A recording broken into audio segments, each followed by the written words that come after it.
बिस्मिल्लाहिर्रहमानिर्रहीम। अस्सलाम वालेकुम दोस्तों, एक नई वीडियो के साथ आपको खुशामदीद कहती हूँ। आज बहुत ही मज़े के बड़े पाए बनाए, ये बहुत टेस्टी बनते हैं। आप इसे मेरे तरीके से बनाइएगा, आपको ये बहुत पसंद आएंगे।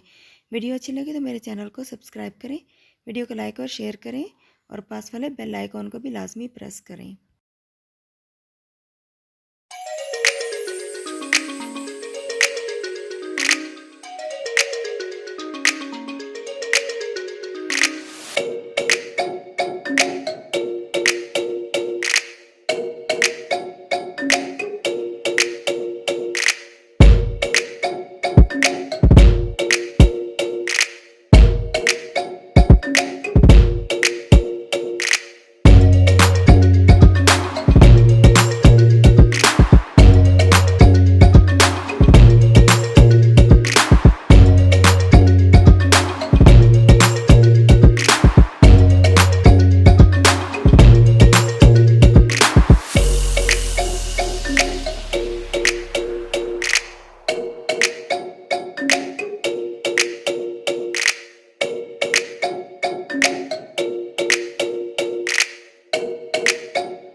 तो दोस्तों, कैसे लगी आज की ये बड़े पाई की रेसिपी? अगर मेरी ये रेसिपी आपको पसंद आई तो मेरे चैनल को सब्सक्राइब करें, वीडियो को लाइक और शेयर करें और पास वाले बेल आइकन को भी लाजमी प्रेस करें।